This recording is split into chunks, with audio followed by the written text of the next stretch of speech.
اعوذ باللہ من الشیطان الرجیم بسم اللہ الرحمن الرحیم الحمد للہ رب العالمین بارئ الخلائق اجمعین باعث الانبیاء والمرسلین والصلاة والسلام والتحیۃ والاکرام علی سید الانبیاء والمرسلین حبیب الہ العالمین ابی القاسم مصطفیٰ محمد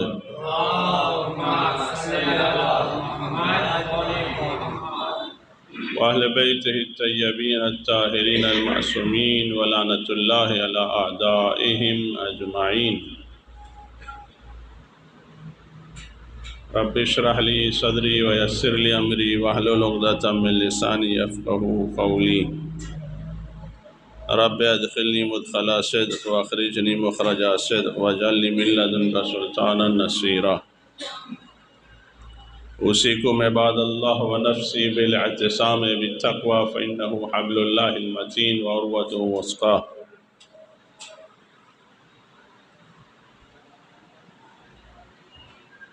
سب سے پہلے خود اپنے نفس کو اور اسی کے ساتھ ساتھ حاضرین کو تقوی کی نصیحت کرتا ہوں، اور خدا کی بارگاہ میں دعا ہے کہ پروردگار ہمیں توفیق تقوی عنایت فرمائے۔ تقوی کے حوالے سے مسلسل آپ کی خدمت میں عرض کیا گیا کہ جو کچھ ہم کام کر رہے ہیں، اپنا ایک ایک عمل، اپنی ایک ایک ایکٹیویٹیز کو اس طریقے سے انجام دینا چاہیے کہ وہ عبادت قرار پائے، اور یہی عبادت قرار دینا انسان کے لیے باعث تقوی ہے۔ اسی کے ساتھ ساتھ بہت ساری سوشل ایکٹیویٹیز کا ذکر کیا تھا قرآنی آیت کے ذیل میں، کہ جو انسان کو متقی بنانے میں مدد کرتی ہیں، اور خداوند عالم بتا رہا ہے کہ سوشل ایکٹیویٹیز بھی تقوی تک پہنچانے کے ذریعوں میں سے ایک ذریعہ ہے۔ ایک اور مقام پر سورہ آل عمران کی آیت نمبر 120 میں ارشاد رب العزت ہوتا ہے، ان تمسسکم حسنۃ تسؤہم وان تصبکم سیئۃ یفرحوا بها وان تصبروا وتتقوا لا یضرکم کیدہم شیئا ان اللہ بما یعملون محیط۔ مسلمانوں کے دشمنوں کے بارے میں ہے۔ خداوند عالم فرما رہا ہے کہ جب تمہیں آسودگی میسر آتی ہے تو وہ انہیں بری لگتی ہے، جب آپ کا کچھ اچھا ہوتا ہے، جب آپ کے ساتھ کچھ بھلائی ہوتی ہے تو آپ کے دشمن کو برا لگتا ہے، اور اگر تم پر کوئی مصیبت آتی ہے تو وہ اس پر خوش ہوتے ہیں۔ یہ منافقین کی پہچانوں میں سے ایک پہچان ہے، اور یہ کوئی بھی ہو سکتا ہے۔ یہ صفت ہر وہ انسان جس کے اندر یہ صفت پائی جاتی ہے کہ وہ اللہ کے نیک بندوں کے ساتھ کچھ اچھائی ہو رہی ہے تو یہ چڑ رہا ہے، برا لگ رہا ہے اس کو، اور جب کچھ نقصان ہوتا ہے اللہ کے بندے کا تو یہ خوش ہوتا ہے۔ یہ منافق کی پہچان ہے، وہ چاہے کوئی بھی ہو، کتنا بڑا نمازی ہو، روزے دار ہو، حاجی ہو، عبادت گزار ہو، اگر اس کے اندر یہ صفت ہے کہ وہ کسی بھلے آدمی، اچھے آدمی کے نقصان پر خوش اور فائدے پر ناخوش ہوتا ہے تو منافق ہے، صاف خدا کہہ رہا ہے۔ اور اس کے بعد خداوند عالم فرما رہا ہے کہ اگر تم صبر کرو اور تقوی اختیار کرو تو ان کی فریب کاری تمہیں کوئی نقصان نہیں پہنچا سکتی۔ لہٰذا اب ایسے لوگوں سے جب مقابلہ کرنا ہے ہمیں تو دو چیزیں ہیں، ایک ہے صبر اور دوسرا ہے تقوی۔ ان دو چیزوں کے ذریعے سے ہم خدا کے دشمنوں کے اوپر کامیابی حاصل کر سکتے ہیں، اور ہمارے زمانے میں بھی ہم دیکھ رہے ہیں یہ ہوا ہے کہ جو اللہ کے بندے ہیں، اللہ کے مخلص بندے ہیں، اللہ کے نیک بندے ہیں، وہ منافقوں کے اوپر، دشمنوں کے مقابلے میں، ظالموں کے مقابلے میں اسی طرح انہوں نے کامیابی اختیار کی، حاصل کی ہے، ایک صبر کے ذریعے سے، دوسرے تقویٰ کے ذریعے سے۔ ہر طرح کی سختی آئی ان کے سامنے، ان کے بچوں کو شہید کر دیا گیا، انہوں نے صبر کیا اور تقوی کا دامن نہیں چھوڑا، ان کے شوہروں کو شہید کر دیا گیا لیکن صبر سے کام لیا اور تقوی کا دامن ہاتھ سے جانے نہیں دیا، عورتیں بیوہ ہوئیں، گودیاں ویران ہوئیں، پورا پورا گھر شہید ہو گیا، مگر انہوں نے صبر سے کام لیا اور تقوی کا دامن نہیں چھوڑا، اور آج تک مصیبتوں میں گرفتار ہیں۔ آپ دیکھیے یمن کے مومنین کو، یمن کے مسلمانوں کو، آپ دیکھیے بحرین کے مسلمانوں کو، آپ دیکھیے سعودی عرب میں مومنین کو، آپ لبنان میں دیکھیے، آپ فلسطین میں دیکھیے کہ ایسے حالات کا مقابلہ کر رہے ہیں لیکن صبر اور تقوی ہاتھ سے جانے نہیں دے رہے۔ لیکن اسی کے مقابلے میں آپ اپنے ملک میں آپ دیکھ لیجئے کہ باقاعدہ ایسوں کی گود میں جا کے بیٹھے ہیں کہ جو منافق نہیں، جو کھلے ہیں ایک دم اوپن آپ کے دشمن ہیں، ہمارے دشمن ہیں، اسلام کے دشمن ہیں، مسلمانوں کے دشمن ہیں، انسانوں کے دشمن ہیں، ملک کے دشمن ہیں، لہٰذا ان سے مقابلہ کرنا ہے تو دو ہی چیز ہے مقابلے کے لیے، ایک ہے صبر اور دوسرا ہے تقوی۔ صبر اختیار کرو اور تقوی اختیار کرو، اور افسوس کی یہی بات ہے کہ لوگ نہ صبر اپنانے کے لیے تیار ہیں، بے صبرے ہیں، چھوٹے چھوٹے مفاد کے لیے بکے جا رہے ہیں، چھوٹے چھوٹے مفاد کے لیے گرے جا رہے ہیں، چھوٹے چھوٹے مفاد کے لیے اس کے دروازے اس کے دروازے، اور اسی طرح تقوی تو بھول ہی جائیے، جب صبر ہی نہیں ہے تو تقوی کہاں سے آئے گا؟ تقوی حاصل کرنے کے لیے انسان کو سب سے پہلے صبر کا سہارا لینا ہے، صبر کی راہ پر چلنا ہے۔ صبر الگ چیز ہے، بے چارگی الگ ہے۔ لوگ اکثر بے چارگی کو صبر سے مانا کرتے ہیں۔ مثال کے طور پر طاقتور ترین انسان جو بھی ہو، فرض کیجئے اس نے آ کے ایک تماچا مار دیا مجھے،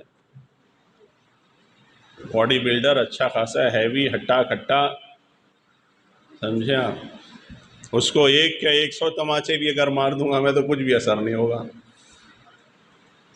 کوئی فائدہ نہیں۔ اب میں چپ چاپ آپ کے پاس آ کے بیٹھ جاؤں، میں کہوں کہ اللہ نے کہا ہے کہ میں صبر کرنے والوں کے ساتھ ہوں، ارے بھائی یہ صبر نہیں، یہ بے چارگی ہے، یہ تو مجبوری ہے، مجھے پتا ہے کہ میں اس کا مقابلہ کر ہی نہیں سکتا، ایک ہاتھ کیا 100 ہاتھ بھی ماروں گا تو کچھ نہیں ہوگا، اور 100 ہاتھ کیا یہ ان میں سے بھی نہیں کہ جس کو ایک ہاتھ مار دوں گا تو ذلت اور رسوائی کی وجہ سے شاید یہ مر جائے اور ہار مائے، کوئی فائدہ نہیں ہے۔ اب میں کہوں کہ میں صبر کر رہا ہوں، خوب یہ صبر نہیں ہے، بے چارگی ہے، سمجھا؟ صبر اس کو نہیں کہتے ہیں کہ انسان جہاں پر اس کے پاس چارہ ہی نہیں ہے، کوئی راستہ ہی نہیں ہے، مجبور ہے۔ صبر کسے کہتے ہیں؟ جو امام علی علیہ السلام نے کیا، کرنا چاہتے تو بہت کچھ کر سکتے تھے، اور جو کچھ کیا لوگوں نے اپنی آنکھوں سے دیکھا، مگر پھر بھی ان کے ساتھ مدارا کرتے تھے، اپنے دشمنوں کے ساتھ مدارا کرتے تھے۔ صبر تو جناب سیدہ نے کیا، وہ صبر ہے کہ جس کا ارادہ کافی تھا انہیں ہلاک کرنے کے لیے، برباد کرنے کے لیے، مگر نہیں، صبر امام حسن علیہ السلام نے کیا، صبر امام حسین علیہ السلام نے کیا، کہ کرنا چاہے تو بہت کچھ کر سکتا تھا، اور لوگ خود گواہ ہیں اس بات کے اوپر کہ ارے تم تو بہت کچھ کر سکتے ہو، تہس نہس کر سکتے ہو، زمین و آسمان ایک کر سکتے ہو، اور کچھ بھی نہیں کیا۔ یہ ہے صبر، کہ جب انسان کے اختیار میں سب کچھ ہو اور کچھ بھی نہ کرے۔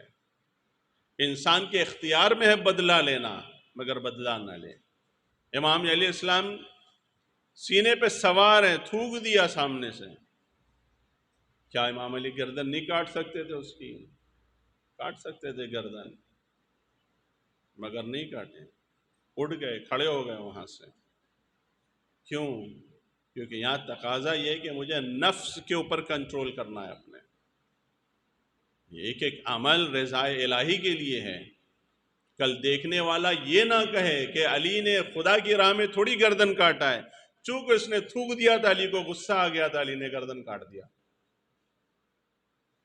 سمجھے؟ ہاں، پیغام تو یہی جاتا لوگوں تک، دیکھنے والا تو یہی کہتا کہ وہ علی کا ہو تو میں بھی ہوتا اس جگہ تو گردن کاٹ دیتا سامنے والے کی۔ وہ چیز ہی ایسی ہے، وہ کام ہی ایسا ہے، وہ عمل ہی ایسا ہے کہ انسان کو غصہ میں لے آئے اور انسان کے اوپر غصہ آ جائے۔ امام نے کہا نہیں، جب ہمارا ہر عمل، ہر اقدام خدا کے لیے ہے تو نہیں، پھر انسان کو کنٹرول کرنا چاہیے اپنے اوپر۔ صبر اسے کہتے ہیں کہ انسان چاہے تو بہت کچھ کر سکتا ہے، سارے اختیارات اس کے ہاتھ میں ہیں، لیکن نہیں کر رہا ہے۔ اسی طریقے سے آپ دیکھ لیں ہمارے ملک کے حالات بھی ہیں۔ ہم یہ نہ کہیں کہ ارے ہم کیا کر سکتے ہیں، ہم کچھ نہیں کر سکتے، ہم مجبور ہیں، ہم لاچار ہیں۔ نہیں، یہ بکواس کی بات ہے۔ ہم مجبور اور لاچار نہیں، بلکہ ہمارے پاس تقویٰ نہیں ہے۔ جو کچھ بھی آپ دیکھ رہے ہیں تقویٰ نہیں ہونے کا نظر۔ ان چیزوں کے مقابلے کے لیے مکاری نہیں چاہیے، تقویٰ چاہیے، یاد رکھیے۔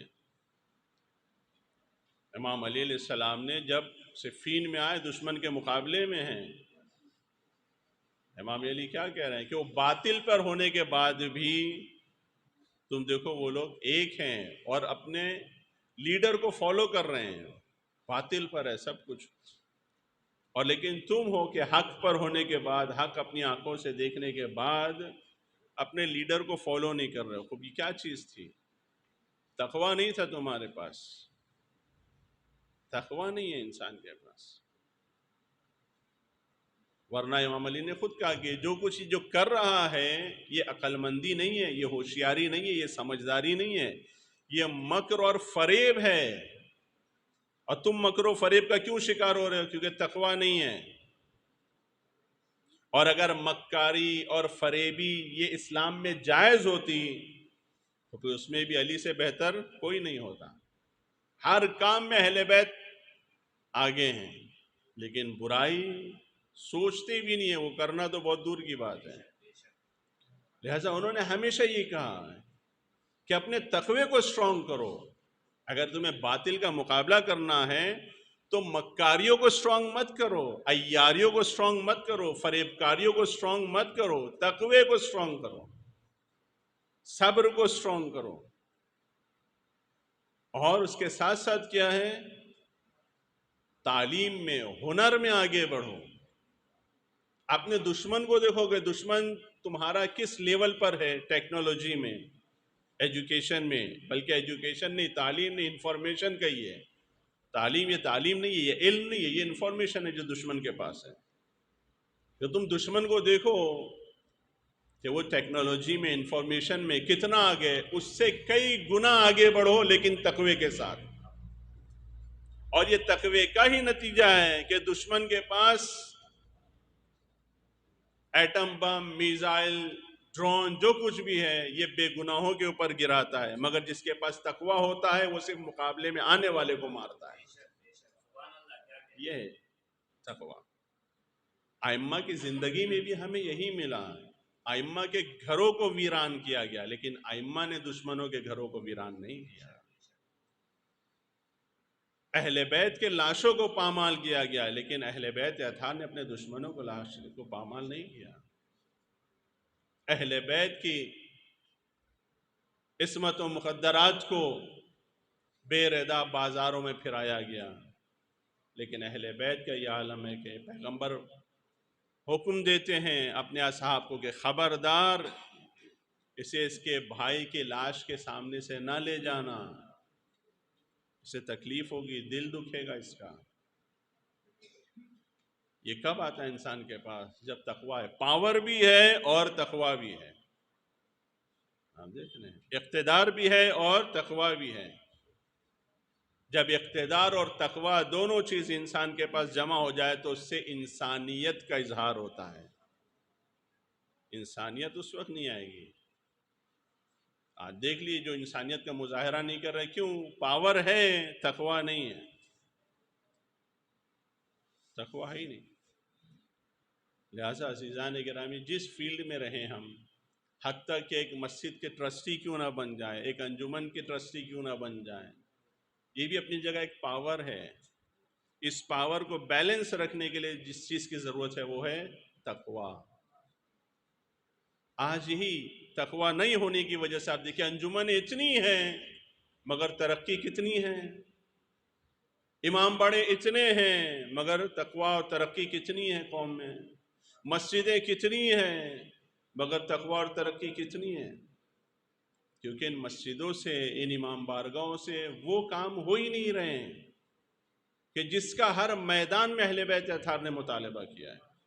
صرف یہی نہیں کہا ہے کہ جب ناؤ مسجدوں میں نماز پڑھاؤ، امام باڑوں میں مجلسیں کرو، نہ، عالم انسانیت کی مشکلات کے حل کرنے کے مرکز کا نام امام باڑہ اور مسجد ہے. عالم انسانیت کے مسائل حل ہونا چاہیے، مشکلات حل ہونا چاہیے وہاں سے. نہ ہے کہ بس مسجد بنا دی، امام باڑہ بنا دیا، ادارہ بنا دیا، مدرسہ بنا دیا، آئیں منڈی جھکا کے لوگ پڑھیں جائیں، مولوی صاحب بھی آئیں، لوگوں کی خوشی کے حساب سے، پسند کے حساب سے خطبہ دیں، تقریر کریں اور پھر چلے جائیں. گھڑی دیکھ کر آئیں، گھڑی دیکھ کر جائیں. کیا پیغمبر گھڑی دیکھ کر مسجد آتے تھے؟ کیا ائمہ اطہار گھڑی دیکھ کے ایکٹیویٹیز کرتے تھے؟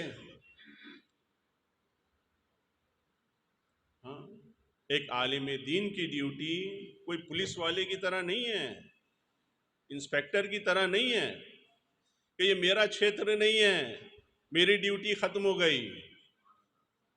وارث انبیاء کا مطلب کیا ہے؟ 24/7.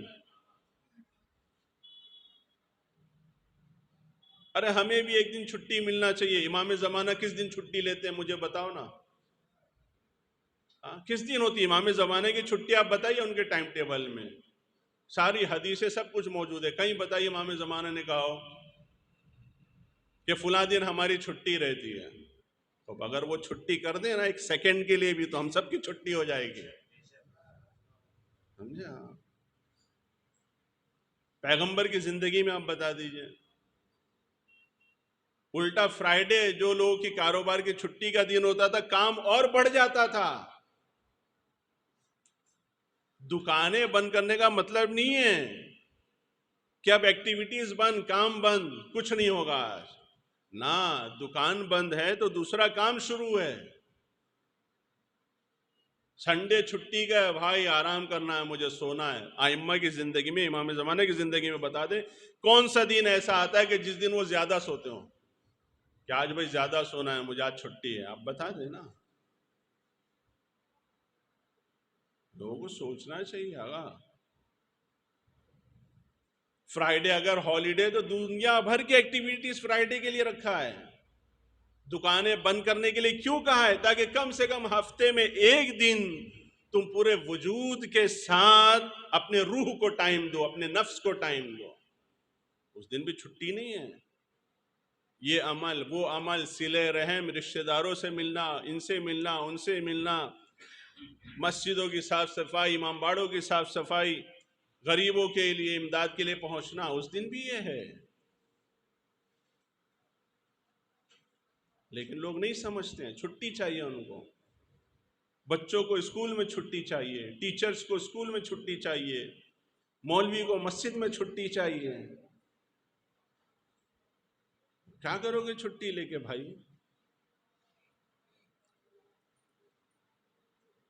کام ہی کام ہے، ایکٹیویٹیز ہی ایکٹیویٹیز ہے، فعالیت ہی فعالیت ہے. ابھی آپ دیکھیں رمضان المبارک آنے والا ہے، سمجھے آپ؟ تو رمضان المبارک میں ہم کیا کر سکتے ہیں؟ ہر چیز ہماری بڑھ جاتی ہے. روزانہ ہم ایک پیج قرآن پڑھتے ہیں، اگر پڑھتے ہیں کم سے کم. ماہ رمضان میں ہم چاہتے ہیں زیادہ سے زیادہ قرآن پڑھ لیں. روزانہ 6 گھنٹے سوتے ہیں، ماہ رمضان میں چاہتے ہیں کم سے کم 10 گھنٹہ سو جائیں۔ روزانہ ہم لمیٹڈ کھاتے ہیں، ماہ رمضان میں رات سے لے کے صبح تک چاہتے کھاتے رہیں، ہر چیز بڑھ جاتی ہے۔ سمجھے آپ؟ خوب ٹھیک ہے ہر چیز بڑھ جائے، لیکن یہ دو چیز خاص طور سے اور کم ہونی چاہیے۔ کیا؟ ایک نیند کم ہو جانی چاہیے اور کھانا کم ہو جانا چاہیے۔ لیکن آج دیکھیں امت مسلموں کا حال کیا ہے، پورا رمضان ہو ہی نہیں سکتا بنا دسترخوان، پورے رمضان کی کسر نکلتی ہے کہاں؟ دسترخوان پر۔ میرے بھائی رمضان کا تعلق دسترخوان سے نہیں قرآن سے ہے۔ ہم دیکھ رہے ہیں، اور رمضان المبارک میں کھلانا ثواب ہے، کھانا ثواب نہیں ہے کہ جتنا چاہے کھاؤ، نہ جتنا چاہے کھلاؤ۔ لیکن ہم دیکھیں جتنا ہو سکے کھاتے رہو بھائی، کھاتے رہو۔ سحری کا ٹائم ختم ہونے میں کتنا بچا ہے؟ نہیں عزیزاں، یہ کلمات دعائیں جو ہیں ائمہ کے دہن مبارک سے نکلی ہوئی دعائیں ہیں، اسے ہمیں ایزی نہیں لینا چاہیے۔ مناجات شعبانیہ دن نکلتا جا رہا ہے، کتنے ایسے لوگ تھے کہ جو ہر نماز کے بعد مناجات شعبانیہ پڑھتے تھے۔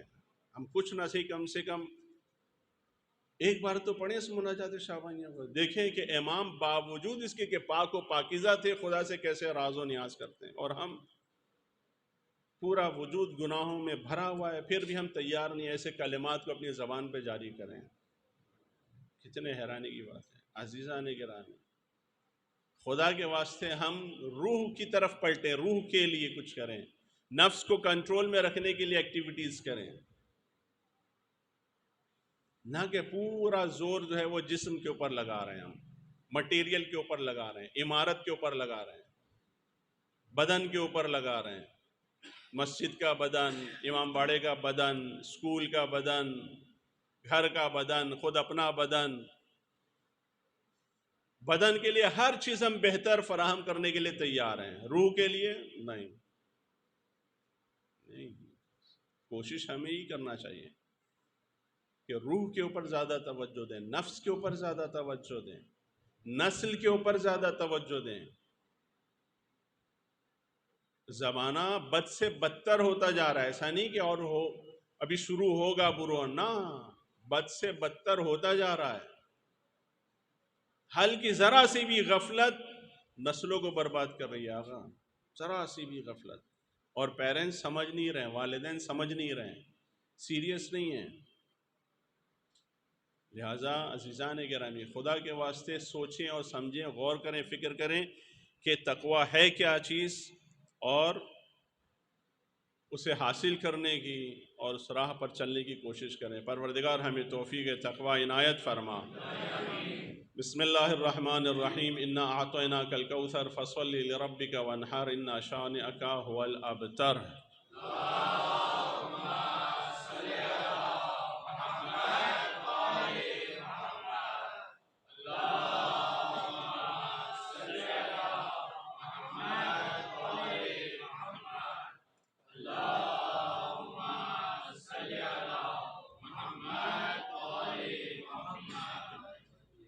بسم اللہ الرحمن الرحیم، الحمد للہ رب العالمین، بارئ الخلائق اجمعین، باعث الانبیاء والمرسلین، والصلاة والسلام والتحیۃ والاکرام علی سید الانبیاء والمرسلین، حبیب الہ العالمین ابی القاسم مصطفیٰ محمد،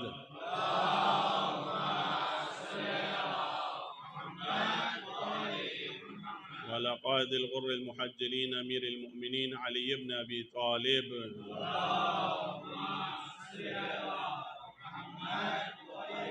وعلى بدعة خاتم النبيين فاطمة بنت محمد،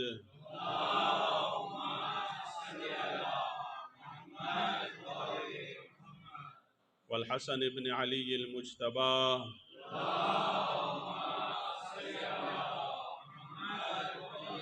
والحسين بن علي الشهيد بكربلاء،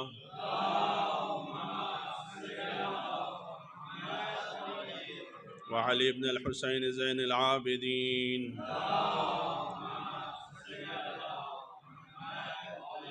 محمد ابن علی الباقر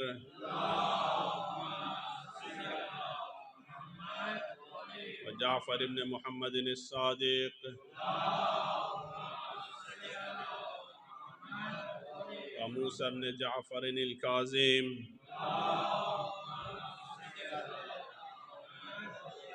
وعلي ابن موسى الرضا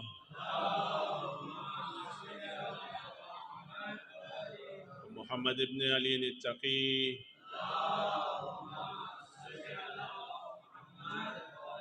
وعلي ابن محمد النقي والحسن ابن علي العسكري اللهم صل على مولانا صاحب العصر والزمان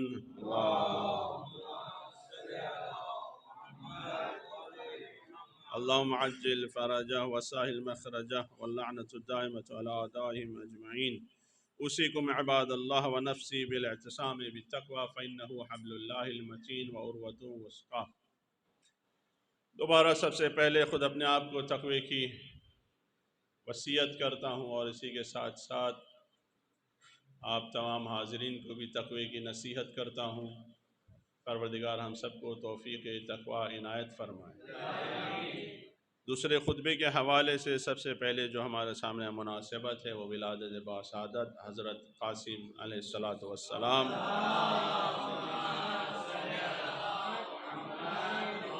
اور اس کے علاوہ نیمہ شعبان اور بھی دیگر ملکی اور عالمی مسائل۔ عزیزان گرامی، خود جیسے عرض کیا تھا ماہ رجب المرجب ماہ شعبان کے لیے آمادگی کا مہینہ ہے، اسی طرح ماہ شعبان خود کو آمادہ کرنا ہے نیمہ شعبان کے لیے، اور نیمہ شعبان بھی اعمال کے لیے نہ کہ دھمال کے لیے۔ یہ خاص توجہ دے اس چیز کی طرف۔ ایک ہے ہماری اپنی ذاتی خوشی، ہماری اپنی سالگرہ پر خوشی یا پاس ہونے پر خوشی، لیکن ایک خوشی ہے جس کا تعلق، جس کی نسبت اہل بیت اطہار سے ہے۔ ان دونوں میں فرق ہے۔ ہم اپنی خوشی میں، اپنی شادی کی خوشی میں، اپنی ولادت کی خوشی میں، اپنی سالگرہ کی خوشی میں خوب جو کچھ بھی کریں ٹھیک کرو، جبکہ نہیں کرنا چاہیے، شریعت کے دائرے میں کرنا چاہیے وہ بھی جو کرنا ہے، لیکن ائمہ کی جو منصوب ہیں خوشیاں، اس میں ہم جیسا چاہیں جو چاہیں آگا نہیں چلے گا۔ یہ اس میں بارہا میں نے کہا، اس میں دھمال پر توجہ نہیں دینا ہے، اعمال پر توجہ دینا ہے۔ خدا کے واسطے جب ہم سڑکوں پہ آتے ہیں ائمہ کے نام پر آتے ہیں، جب دنیا دیکھتی ہے کہ کس کے نام پر آئے، امام علی کی ولادت کی بنا پر یہ سڑکوں پہ آئے ہیں، امام مہدی کی ولادت کی یاد میں خوشی میں یہ لوگ سڑکوں پر آئے ہیں، امام حسین کی ولادت کی یاد میں خوشی میں سڑکوں پہ آئے ہیں۔ کس لیے آئے ہیں؟ دھمال کے لیے آئے ہیں نا، کس لیے آئے ہیں؟ اعمال کے لیے آئے ہیں، غریبوں کی مدد کرنے کے لیے آئے ہیں، بے سہاروں کو سہارا دینے کے لیے آئے ہیں، امام کا پیغام آپ تک پہنچانے کے لیے آئے ہیں۔ اسپرے بازی سے امام کا پیغام نہیں پہنچے گا، کوئی یہ خوشی کا کوئی اظہار کا کوئی طریقہ ہی نہیں ہے، طریقہ ہی نہیں ہے۔ یہ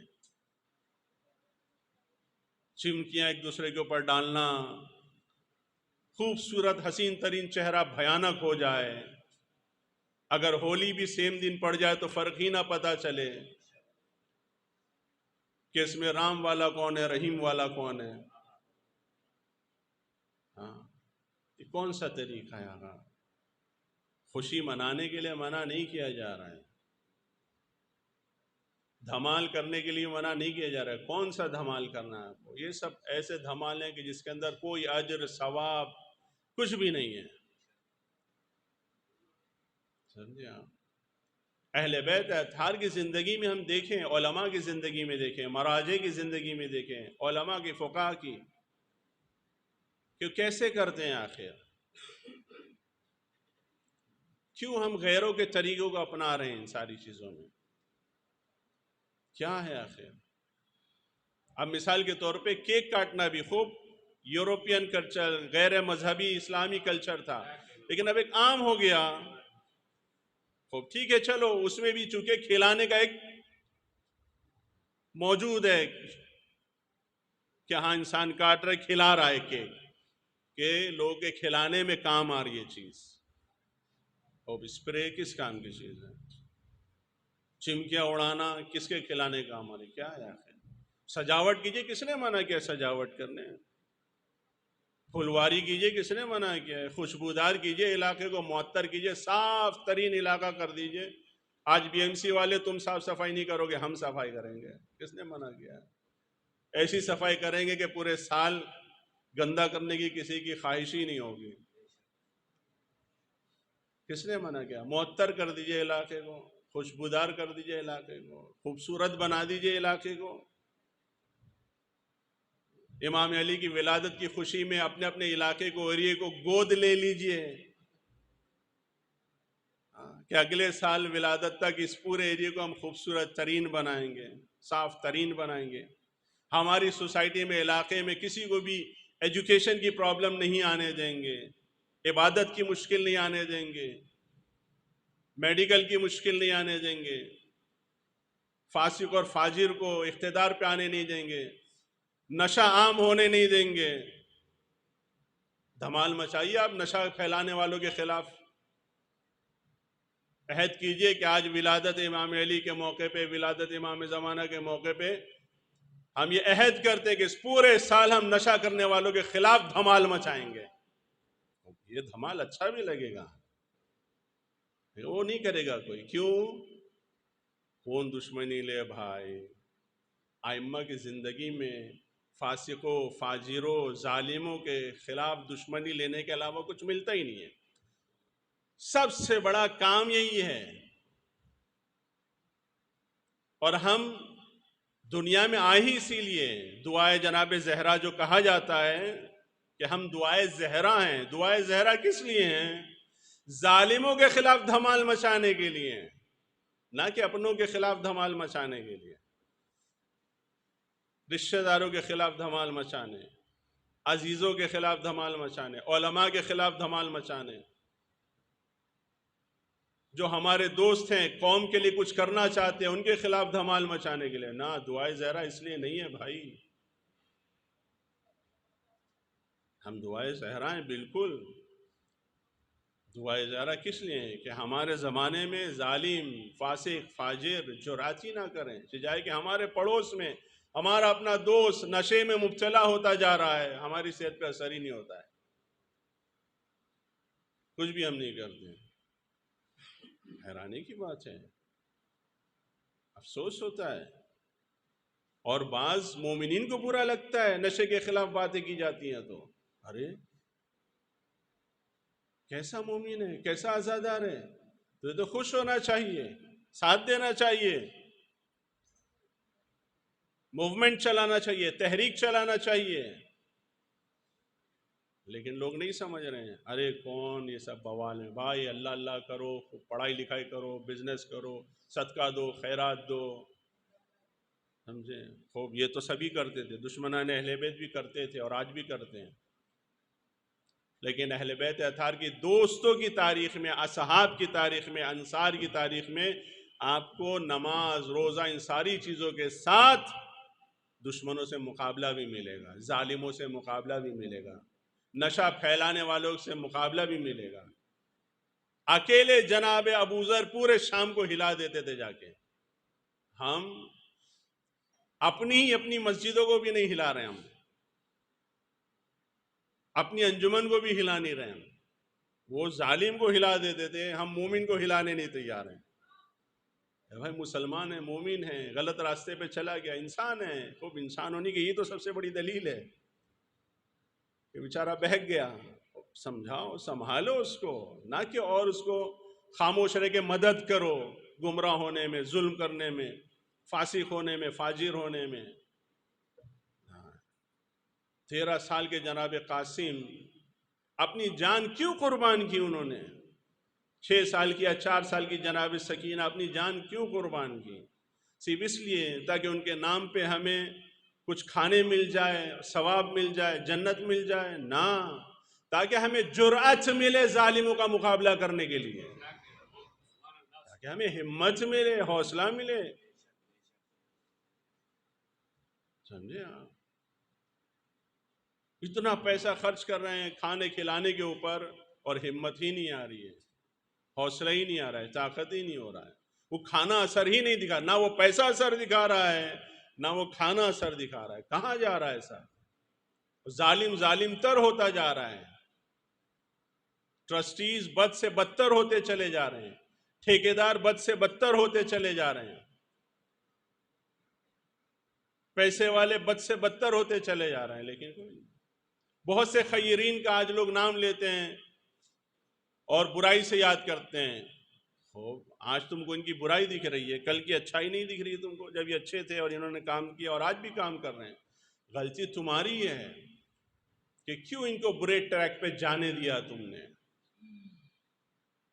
انہیں روک کے رکھتے، ان کے سنبھال کے رکھتے، ہاتھ پکڑ کے رکھتے. یہ مولوی کی بھی ذمہ داری تھی اور دوستوں کی ذمہ داری بھی تھی کہ جب ایک اچھا انسان، نوجوان سماج میں نیکی کر رہا ہے، اچھا کام کر رہا ہے، غریبوں کی مدد کر رہا ہے، یتیموں کی مدد کر رہا ہے، بیواؤں کی مدد کر رہا ہے، ایجوکیشن میں مدد کر رہا ہے، ایسے کے اوپر تو شیطان کا حملہ زیادہ ہوتا ہے. لہٰذا اس کی ہمیں مدد کی ضرورت ہے. اس کو بچائیں کہ دیکھ اب شیطان تیرے اندر وسوسہ کرے گا شہرت کا، شہرت کے رستے پہ نہیں جانا، بچا کے رکھ. یہ نشہ، وہ نشہ، کرسی کا نشہ، دولت کا نشہ، عہدے کا نشہ، ان ساری چیزوں میں مبتلا ہو جائے گا. بچانا اپنے آپ کو سب کی ذمہ داری ہے. لیکن حیرانی کی بات ہے، دیکھ رہا ہے مولوی اس کے اپنی مسجد میں ٹرسٹی لوگ آپس میں لڑ رہے ہیں، کچھ نہیں بولتا ہے. گروپ بندی ہو گئی، کچھ نہیں بولتا ہے. سب متحد تھے، آج متفرق ہو گئے، کچھ نہیں بولتا ہے. ارے یہ قوم ہی ایسی ہے، کوئی فائدہ نہیں بول کے، ہم تو اب نصیحت کر رہے ہیں نا، خطبہ دے رہے ہیں. ائمہ کی زندگی میں خطبے بھی ملتے ہیں اور جنگیں بھی ملتی ہیں، قلم اٹھانا بھی ملتا ہے، تلوار اٹھانا بھی ملتا ہے، کوڑے برسانا بھی ملتا ہے، ڈانٹنا بھی ملتا ہے، پھٹکارنا بھی ملتا ہے، ایک ایک کا گریبان پکڑنا بھی ملتا ہے. ہر چیز ہے. خالی خطبوں سے یہ انقلاب برپا نہیں ہوا ہے کہ میں خطبہ تو دے رہا ہوں بس ہے. نہیں، اپنا جب ذاتی میٹر آتا ہے تب کیا کرتے؟ خالی خطبے دیتے ہو؟ خالی فون کرتے ہو کیا؟ نہیں، پرسنل وزٹ کرتے ہو، گھنٹوں گھنٹوں بیٹھتے ہو کہ اپنا ذاتی کام نکال لو. اب تفرقہ ہو گیا ہے، گروپ بندی ہو گئی ہے. اسے ختم کرنے کے لیے بھی گھنٹوں گھنٹوں ٹائم نکالو، بیٹھو، سمجھاؤ، نصیحت کرو. کتنا کام ہو سکتا ہے، لیکن نہیں، اپنے مفاد میں لگے ہوئے ہیں. بس عزیزان گرامی، لہٰذا آپ کی بھی ذمہ داری ہے. کچھ نصیحت آپ اپنے علاقے میں دیکھیے. میں بارہا کہا کہ آپ خود سے شروع کیجئے، اپنے اطراف سے شروع کیجئے. آپ آئیڈیل بنیے، آپ رول ماڈل بنیے. جناب قاسم رول ماڈل ہیں ہمارے لیے، جناب سکینہ رول ماڈل ہیں ہمارے لیے.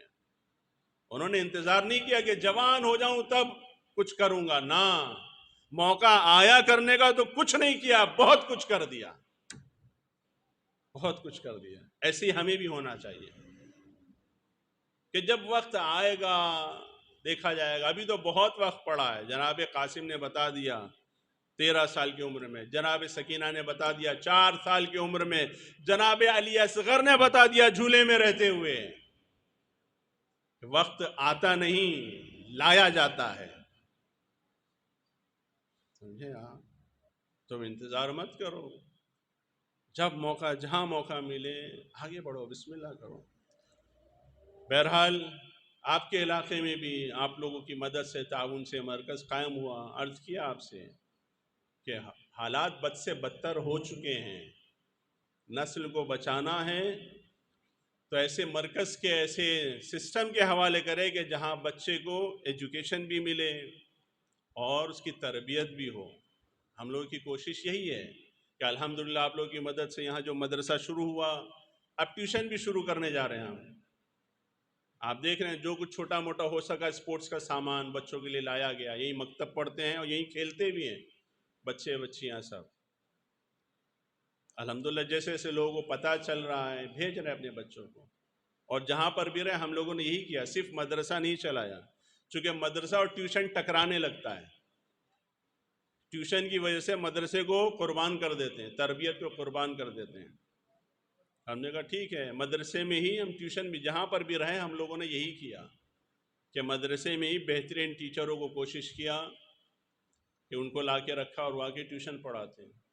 یہاں پر بھی انشاءاللہ وہی سلسلہ شروع کرنا ہے کہ بچہ یہیں آ کے ٹیوشن بھی پڑھے گا، یہیں آ کے مکتب بھی پڑھے گا، یہیں آ کے ہوم ورک بھی کرے گا، یہیں گیم بھی کھیلے گا، یہیں محفل بھی مل کے کرے گا، یہیں مجلس بھی مل کے کرے گا، یہیں پر نماز جماعت پڑھے گا۔ ابھی کیا بچہ ابھی کیا بچہ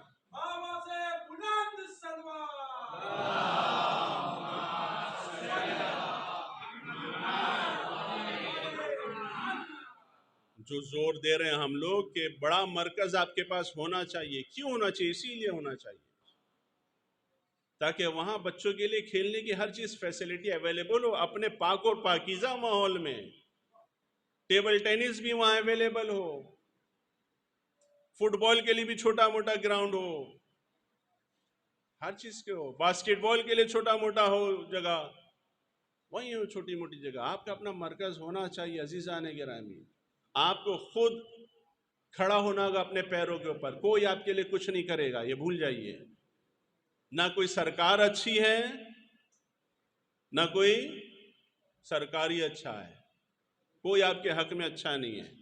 میں نہیں کہہ رہا ہوں کہ شیعوں کے حق میں کوئی اچھا نہیں ہے، مسلمان کے حق میں کوئی اچھا نہیں، نہ انسانوں کے حق میں کوئی اچھا نہیں ہے۔ یاد رکھیے یہ جو کچھ بھی قانون حکومت فیصلہ لے رہی ہے اس سے شیعوں کا نقصان نہیں ہو رہا ہے، صرف مسلمانوں کا نقصان نہیں ہو رہا ہے، انسانوں کا نقصان ہو رہا ہے، ہندو کا بھی نقصان ہو رہا ہے، سکھ کا بھی نقصان ہو رہا ہے، عیسائی کا بھی نقصان ہو رہا ہے، سمجھے آپ؟ اور ایسا بے حیا اور بے حس بنا دیا کہ آپ دیکھ لیے اتنا روئے، 5 سال تک روتے رہے، پھر کہا اور 5 سالہ کے رلاؤ ہمیں، اس سے زیادہ بے حسی کیا چاہیے ہمیں؟ یہ بتائیے آپ، ہاں اس سے زیادہ اور بے حسی ہمیں کیا چاہیے؟ لہٰذا ہماری ذمہ داری بہت بڑھتی جا رہی ہے، خدا کے واسطے ہم سب کچھ کر سکتے ہیں، پورا نظام، اسلام ایک نظام کا نام ہے، باطل کے درمیان رہتے ہوئے بھی آپ حق کے پیروکار کی آپ تربیت کر سکتے ہیں، یقین جانیے۔ خدا کے واسطے آپ خود اٹھیے، اپنی نسل کو بچائیے، کوئی نہیں بچائے گا، تعلیم کے اعتبار سے بھی، تربیت کے اعتبار سے۔ پروردگار بحق محمد اور آل محمد امام زمانہ کے ظہور میں تعجیل فرما، ان کے ظہور کو ہمارے لیے عافیت قرار دیں، ہم کو ان کے اعوان و انصار میں شمار فرما، ہمارے مرحومین کی مغفرت فرما۔ پروردگار بحق محمد اور آل محمد جو بیمار انہیں شفاء کاملہ عاجلہ، صحت سلامتی تندرستی عنایت فرما، بے روزگاروں کو روزی عنایت فرما، برسر روزگار کی روزی میں خیر و برکت و وسعت عنایت فرما۔